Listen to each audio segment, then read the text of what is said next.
எல்லார் வீட்லேயும் stainless steel nonstick class பாத்திரம் எல்லாமே யூஸ் பண்ணுறோம்.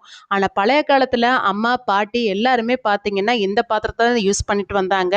இப்போ நம்ம சொல்ல போகிறது அயன் பாத்திரத்தை சமைக்கிறது நமக்கு என்னெல்லாம் நன்மை கிடைக்கும், இதை எப்படி நம்ம பழக்கப்படுத்துறதுன்னு சொல்லிட்டு தான் இந்த வீடியோவில் ஃபுல் அண்ட் ஃபுல் இருக்க போது.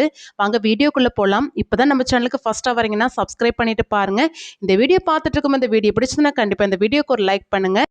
இந்த வீடியோ கண்டிப்பாக யூஸ்ஃபுல்லாகவும் இன்ட்ரெஸ்ட்டாகவும் இருந்துன்னு நினச்சிங்கன்னா கண்டிப்பாக உங்கள் ஃப்ரெண்ட்ஸ் அண்ட் ஃபேமிலிக்கு ஷேர் பண்ண மறந்துடாதீங்க. இப்போ இதை பழக்கப்படுத்துறதுக்கு முன்னாடி நம்ம வாங்கிட்டு வந்த கடாயை இந்த மாதிரி தண்ணியில் நல்லா அலசி எடுத்துக்கோங்க. நல்லா அலசி எடுத்துகிட்டு நம்ம நார்மல் லிக்விட் போட்டு தான் இதை வாஷ் பண்ணி எடுக்க போகிறோம். இது கொஞ்சமாக லிக்விட் போட்டுட்டு நல்லா தேய்ச்சி எடுத்துக்கோங்க. நம்ம அயன் பாத்திரம் யூஸ் பண்ணுறதுனால பார்த்தீங்கன்னா ஃபுட்டில் வந்து அயன் நல்லாவே மிக்ஸ் ஆகும். இதனால் பார்த்தீங்கன்னா நம்ம பாடிக்கு தேவையான ஹீமோக்ளோபின் லெவல் வந்து கிடைக்கும், மெயின்டைன் பண்ணுறதுக்கும் ஹெல்ப் பண்ணும்.